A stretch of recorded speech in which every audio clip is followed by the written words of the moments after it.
بسم اللہ الرحمن الرحیم۔ ہم نے آپ کے سامنے دنیا کے بڑے مذاہب اور ان کا تفصیلی تعارف کا سلسلہ شروع کر رکھا ہے۔ سب سے پہلے ہم نے آپ کے سامنے اسلام، پھر یہودیت اور پھر عیسائیت کا سلسلہ پیش کیا۔ اسلام کے متعلق کچھ بنیادی اور اہم اور بڑی شخصیات ذکر کرنے کے بعد آج ہم بات کریں گے اسلام کے اندر پائے جانے والے مختلف گروہوں اور مختلف فرقوں اور مختلف جماعتوں کا۔ چنانچہ سب سے پہلی چیز اہل سنت والجماعت ہے۔ اہل سنت والجماعت سے مراد وہ جماعت ہے جو جناب رسول اللہ صلی اللہ علیہ وسلم کی سنت اور صحابہ کرام کی جماعت کی پیروکار ہے۔ اہل سنت والجماعت اللہ کو ذات و صفات میں ایک مانتے ہیں، ملائکہ پر ایمان لاتے ہیں، اللہ کی نازل کردہ کتابوں پر ایمان رکھتے ہیں، تمام انبیاء پر ایمان لاتے ہیں، جناب سیدنا محمد الرسول اللہ صلی اللہ علیہ وسلم کو اللہ کا آخری نبی اور افضل البشر سمجھتے ہیں، یوم آخرت اور تقدیر پر ایمان رکھتے ہیں، عرش، کرسی، جنت، جہنم، ثواب و عذاب قبر، صراط اور میزان وغیرہ اور دیگر غیبی امور پر بغیر تاویل کے یقین رکھتے ہیں۔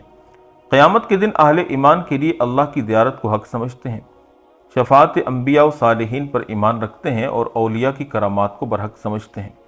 تمام صحابہ کرام رضی اللہ تعالیٰ عنہم کو دیندار سمجھتے ہیں اور ان کی محبت کو دین اور ایمان قرار دیتے ہیں، اور ان سے بغض کو کفر و نفاق سمجھتے ہیں اور ان کے درمیان وارد نزاعات میں بحث نہیں کرتے۔ صحابہ رضی اللہ تعالیٰ عنہم میں سب سے افضل سیدنا ابوبکر صدیق، پھر سیدنا عمر، پھر سیدنا عثمان اور پھر سیدنا علی رضی اللہ تعالیٰ عنہم کو قرار دیتے ہیں۔ یہ خلفائے راشدین ہیں اور یہی ان کی ترتیب خلافت بھی ہے اور یہی ان کی ترتیب فضیلت بھی ہے، اور یقین یہ رکھتے ہیں کہ جہاد اسلام کی سربلندی کے لیے قیامت تک جاری رہے گا۔ اس کے علاوہ ہم اگر اسلامی نام سے وجود میں آنے والے دیگر فرقوں کی بات کریں تو اس میں ایک اہم ترین امامی یعنی اثنا عشری شیعہ کا فرقہ ہے۔ امامی یعنی اثنا عشری شیعہ وہ فرقہ ہے جن کے خیال میں حضرت علی رضی اللہ تعالیٰ عنہ وراثت خلافت میں شیخین اور سیدنا عثمان سے زیادہ اولیٰ ہیں۔ انہیں امامیہ اس لیے کہا جاتا ہے کہ امامت ان کے یہاں سب سے بنیادی مسئلہ ہے۔ ان کو اثنا عشری کہنے کی وجہ یہ ہے کہ یہ لوگ 12 اماموں کے قائل ہیں۔ ان کے خیال کے مطابق 12واں امام سامرا کے غار میں غائب ہوا ہے۔ یہ فرقہ اپنے افکار اور آراء کے اعتبار سے اہل سنت کے بالکل مقابل فرقہ ہے۔ یہ لوگ پورے عالم اسلام میں اپنا مذہب پھیلانے کے لیے کوشاں ہیں۔ ایران کی طرف سے شام، عراق اور یمن وغیرہ میں لڑی جانے والی جنگوں کے پیچھے یہی لوگ کار فرما ہیں۔ اس فرقے کے 12 اماموں کا تسلسل کچھ یوں ہے۔ پہلے حضرت علی بن ابی طالب رضی اللہ تعالیٰ عنہ، انہیں یہ لوگ مرتضیٰ کا لقب دیتے ہیں۔ آپ 17 رمضان 40 ہجری کو کوفہ کی مسجد میں شہید ہوئے۔ بعض نے 21 رمضان کی تاریخ لکھی ہے۔ دوسرے نمبر پر سیدنا حسن بن علی رضی اللہ تعالیٰ عنہ، انہیں مجتبیٰ کا لقب دیتے ہیں۔ آپ کی شہادت جو ہے وہ مدینہ میں ہوئی اور غالباً 50 ہجری کے اندر ہوئی۔ تیسرے نمبر پر حضرت سیدنا حسین بن علی رضی اللہ تعالیٰ عنہ، انہیں شہید کا لقب دیا جاتا ہے اور ان کی شہادت 61 ہجری میں ہوئی۔ چوتھے نمبر پر جن کو امام شیعہ لوگ سمجھتے ہیں ان کا نام علی بن حسین رضی اللہ تعالیٰ عنہ ہے۔ یہ حضرت حسین کے بیٹے ہیں اور کربلا میں زندہ بچنے والوں میں سے ایک یہ بھی تھے۔ ان کا لقب سجاد ہے اور ان کی وفات 95 ہجری کے اندر ہے۔ 5ویں نمبر پر جو امام ہیں ان کا نام محمد الباقر بن علی ہے، جو کہ امام زین العابدین کے بیٹے ہیں۔ ان کا لقب باقر ہے اور ان کی وفات 114 ہجری کے اندر ہے۔ 6 نمبر پر جعفر صادق بن محمد الباقر ہیں۔ ان کی وفات 148 ہجری کے اندر ہے اور ان کا لقب صادق ہے۔ 7ویں امام موسیٰ کاظم بن جعفر صادق ہیں۔ ان کا لقب کاظم ہے اور ان کی وفات 183 ہجری کے اندر ہوئی۔ 8ویں نمبر پر علی رضا بن موسیٰ کاظم رحمہ اللہ، ان کی وفات 203 ہجری کے اندر ہے اور ان کا لقب رضا ہے۔ 9ویں نمبر پر محمد جواد بن علی رضا، ان کا لقب تقی ہے اور ان کی وفات 220 ہجری کے اندر ہے۔ 10ویں نمبر پر علی ہادی بن محمد جواد، ان کا لقب نقی ہے اور ان کی وفات 254 ہجری کے اندر ہے۔ 11ویں نمبر پر حسن عسکری بن علی ہادی ہیں، جن کی وفات 260 ہجری میں ہے اور ان کا لقب زکی ہے۔ اور 12ویں نمبر پر محمد مہدی بن حسن عسکری، جو کہ 256 ہجری میں پیدا ہوئے اور ان کا لقب الحجہ القائم المنتظر ہے۔ ان کے نزدیک 12واں امام غار میں غائب ہوا ہے۔ اس فرقے کی اہم شخصیات کچھ یوں ہیں: عبداللہ بن سبا یہودی، منصور احمد بن ابی طالب تبرسی کلینی، ان کی کتاب الکافی اہل تشیع کے نزدیک سنیوں کی صحیح بخاری کی طرح ہے۔ مرزا حسین بن محمد تقی نوری تبرسی، انہوں نے اپنی کتاب فصل الخطاب فی اثبات تحریف کتاب رب الارباب میں قرآن کریم میں تحریف کا دعویٰ کیا ہے۔ ان کے نزدیک سورہ انشراح میں یہ عبارت بھی تھی وَجَعَلْنَا عَلِيًّا صَهْرَكَ، اور ہم نے علی کو آپ کا داماد بنایا۔ آیت اللہ مامقانی یہ اہل تشیع کے نزدیک جرح و تعدیل کے امام ہیں۔ یہ اپنی کتاب تنقیح المقال میں سیدنا ابوبکر و عمر کو جبت اور طاغوت قرار دیتے ہیں معاذ اللہ۔ ابو جعفر طوسی آیت اللہ خمینی نے ایران میں انقلاب کے ذریعے حکومت پر قبضہ کیا۔ خمینی کی قائم کردہ حکومت کا حال ایران میں قائم ہے اور دوسرے ملکوں میں شیعہ مذہب کو پھیلانے کی کوششوں میں مصروف ہے۔ اگر ہم اس فرقے کے عقائد اور افکار کی بات کریں تو امامت اس میں سابق امام کی طرف سے اگلے امام کی عینی طور پر نہ کہ وصفی طور پر تقرری ضروری ہے۔ دوسرے نمبر پر ان کا عقیدہ ہے کہ عصمت، یعنی 12 امام غلطیوں سے پاک اور معصوم ہیں۔ تیسرا عقیدہ یہ ہے کہ علم لدنی، ہر امام کو نبی علیہ السلام کی طرف سے علم لدنی ملا ہے جس کے ذریعے وہ شریعت کی تکمیل کرتا ہے۔ چوتھا ان کا عقیدہ معجزات ہے، یعنی امام کے ہاتھوں معجزات کا ظہور ہوتا ہے۔ پانچواں تقیہ، یعنی جھوٹ بول کر اپنی حقیقت چھپانا، یہ ان کے دین کی بنیاد ہے۔ یہ ان کے نزدیک واجب ہے، جو اسے ترک کرے گا وہ امامی دین سے خارج تصور کیا جائے گا۔ چھٹا متعہ، یعنی محدود مدت کے لیے نکاح کرنا، یہ ان کے نزدیک افضل ترین عبادت ہے۔ ساتواں براءت، یعنی خلفائے ثلاثہ یعنی ابوبکر، عمر اور عثمان رضی اللہ تعالی عنہم سے بیزاری کا اظہار کرتے ہیں اور انہیں برے القابات سے یاد کرتے ہیں۔ آٹھویں نمبر پر غلو، یہ سیدنا علی رضی اللہ تعالی عنہ کی شان میں اس قدر غلو کرتے ہیں کہ انہیں الوہیت کے مرتبے پر پہنچا دیتے ہیں۔ نویں نمبر پر ان کا عقیدہ عید غدیر خم ہے۔ یہ ہر سال 12 ذی الحجہ کو یا بعض 18 کو یہ عید مناتے ہیں۔ ان کے مطابق اس دن آپ علیہ السلام نے حضرت علی رضی اللہ تعالی عنہ کے لیے خلافت کی وصیت کی تھی۔ یہ لوگ مجالس عزا کا انعقاد کرتے ہیں اور اپنے آپ کو مارتے پیٹتے ہیں۔ اگر ہم اس کی عقائد کی فکری جڑوں کو تلاش کریں تو اس میں اہل فارس کے عقائد خلط ملط ہو گئے ہیں۔ واضح رہے کہ اہل فارس ان کے آباء و اجداد تھے۔ یہ لوگ اسلام کے نام پر اسلام سے اپنے آباء و اجداد کا انتقام لینا چاہتے ہیں۔ نیز شیعہ فکر بدھ مت، مانی ازم اور دیگر ایشیائی مذاہب سے متاثر ہے۔ یہودی فکر ان میں گھل مل چکی ہے اور سیدنا علی رضی اللہ تعالی عنہ کے بارے میں غلو ان کو نصرانی فکر سے متاثر ہونے کی علامت ہے۔ اگر ہم اثر و نفوذ کی بات کریں تو ایران ان کا مرکز ہے۔ اس کے علاوہ عراق میں بھی ان کی اکثریت ہے اور پاکستان میں بھی ان کا وجود ہے۔ لبنان اور شام میں بھی ان کے کچھ گروہ آباد ہیں۔ خلاصہ یہ ہے کہ امامی شیعہ ایک غالی فرقہ ہے، اسلام سے ان کا کوئی تعلق نہیں۔ ہر دور میں مسلمانوں کے خلاف سازشوں میں ان کا ہاتھ نظر آتا ہے۔ دوسرے نمبر پر جو فرقہ ہے وہ عباضیہ فرقہ ہے۔ یہ خوارج کا ایک فرقہ ہے۔ یہ عبداللہ بن عباس تمیمی کی طرف منسوب ہے۔ یہ ازارقہ کی طرح غالی خوارج نہیں، یہ قرآن کو مخلوق کہتے ہیں، اللہ تعالیٰ کی صفات میں تعطیل کرتے ہیں، یعنی اللہ کی صفات ختم ہو چکی ہیں، اور ظالم حکمران کے خلاف بغاوت کو جائز سمجھتے ہیں۔ اگر ہم بنیادی شخصیات کی بات کریں تو بانی عبداللہ بن عباس تمیمی ہے۔ یہ عبد الملک بن مروان کے دور کے آخری ایام میں فوت ہوا۔ جابر بن زید، یہ 93 ہجری میں فوت ہوا۔ ابو عبیدہ مسلمہ بن ابی کریمہ، یہ ابو جعفر منصور کی ولایت میں فوت ہوئے۔ اگر ہم افکار اور عقائد کی بات کریں تو یہ اللہ کی صفات میں تعطیل کرتے ہیں، آخرت میں اللہ کی رؤیت کا انکار کرتے ہیں۔ ان کے نزدیک قرآن مخلوق ہے۔ مرتکب کبیرہ ان کے نزدیک کافر ہے، یعنی بڑا گناہ کوئی کر دے تو وہ کافر ہو جاتا ہے۔ گناہگار اہل ایمان کے لیے سفارش کا انکار کرتے ہیں۔ ان میں سے کچھ لوگ حضرت عثمان، حضرت علی اور حضرت معاویہ رضی اللہ تعالی عنہم پر تنقید کرتے ہیں۔ عبادیہ سے پھر کچھ مزید فرقے نکلے، حفصیہ، حارثیہ، زیدیہ وغیرہ۔ یہ اہل ظواہر سے متاثر ہیں۔ یہ خلق قرآن کے مسئلے میں معتزلہ کے ہم نوا ہیں۔ ان کی کچھ فقہی آراء احناف اور شوافع اور مالکیہ سے ملتی ہیں۔ النیل و شفاء العلیل، جس کی شرح محمد بن یوسف التفیش، جن کی وفات 1332 ہجری میں ہوئی، انہوں نے لکھی ہے عباضی مذہب کے عقائد اور فقہ کے اہم ترین مرجع ہیں۔ اگر ہم اس کے اثر و نفوذ کی بات کریں تو ان کو جزیرۃ العرب کے جنوب میں خوب مقبولیت حاصل ہوئی، یہاں تک یہ مکہ مکرمہ تک پہنچ گئے تھے۔ شمالی افریقہ میں بربر قبائل میں ان کا مذہب پھیلا، رستمی ریاست کے نام سے ان کی ریاست بھی قائم تھی۔ عمان میں اب تک ان کی حکومت ہے۔ عمان، لیبیا، تیونس، الجزائر، مغربی صحرا اور زنجبار میں تاحال ان کا مذہب موجود ہے۔ اسی طرح اسلامی قدیم فرقوں میں ایک فرقہ معتزلہ فرقہ تھا۔ معتزلہ وہ اسلامی فرقہ ہے جو اموی دور کے آخر میں ظاہر ہوا اور عباسی دور میں خوب پھیلا۔ فلسفے سے متاثر ہونے کی بنا پر انہوں نے اسلامی عقیدے کے سمجھنے میں محض عقل سے کام لیا، جس کی وجہ سے یہ کئی انحرافات کا شکار ہوئے۔ ان کے مختلف نام ہیں: معتزلہ، قدریہ، عدلیہ، مقتصدہ، وعیدیہ اور اہل العدل والتوحید وغیرہ۔ مختلف عقائدی مباحث جیسے تقدیر اور مرتکب کبیرہ کے احکام میں جدل اور نقاش سے یہ فرقہ وجود میں آیا۔ انہیں معتزلہ اس لیے کہا جاتا ہے کہ ان کے بانی واصل بن عطا امام حسن بصری رحمۃ اللہ علیہ سے اختلاف کرتے ہوئے ان کا حلقہ درس چھوڑ گئے، اور چھوڑنے کو عربی میں اعتزال کہا جاتا ہے۔ عقل پر مدار ہونے کی وجہ سے یہ فرقہ آگے مختلف فرقوں میں بٹ گیا۔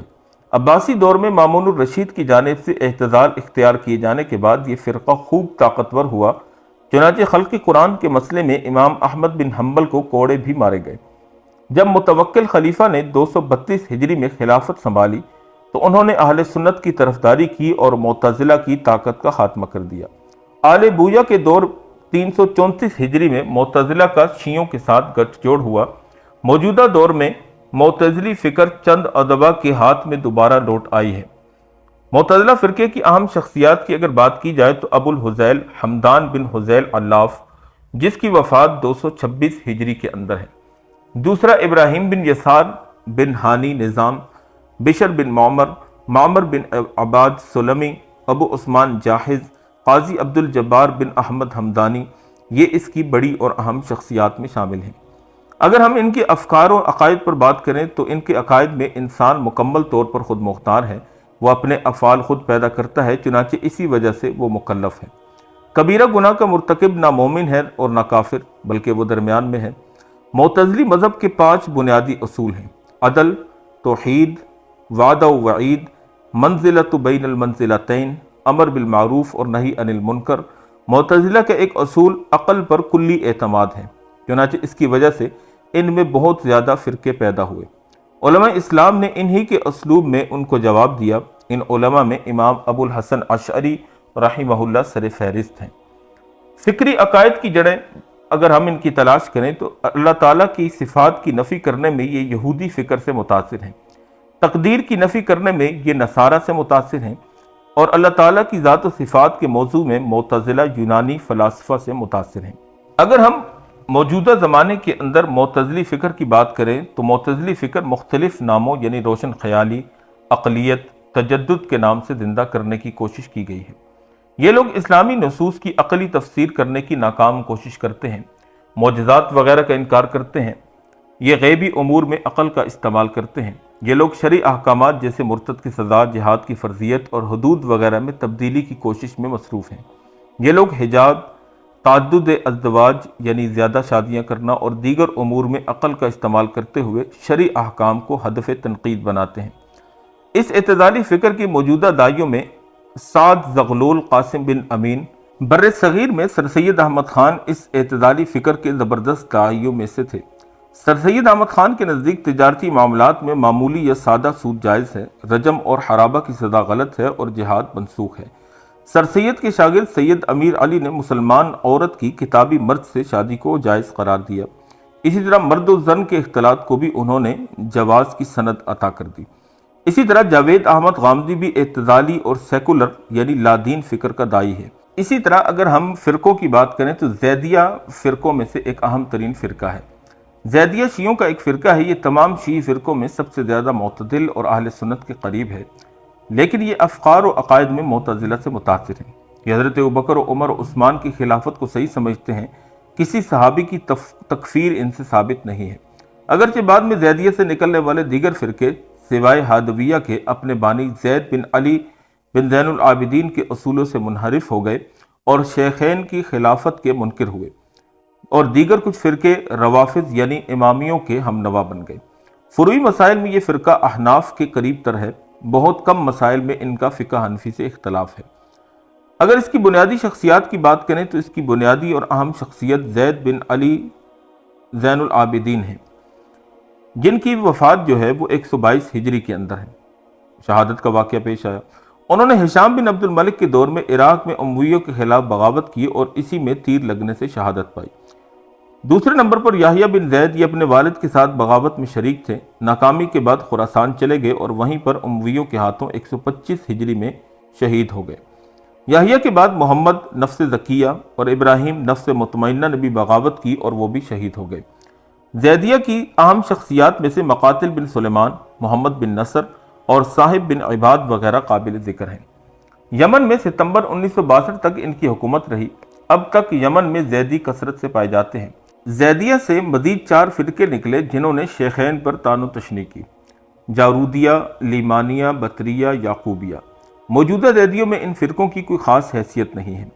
اگر ہم افکار و عقائد کی بات کریں تو معتزلہ کی طرح مرتکب کبیرہ کو نہ یہ مومن سمجھتے ہیں اور نہ کافر۔ افضل کی موجودگی میں مفضول کی امامت کو جائز سمجھتے ہیں۔ معاصر زیدی شیخین کی خلافت کو صحیح سمجھتے ہیں اور ان پر لعنت نہیں کرتے۔ تصوف کو نہیں مانتے، متع کو ناجائز سمجھتے ہیں۔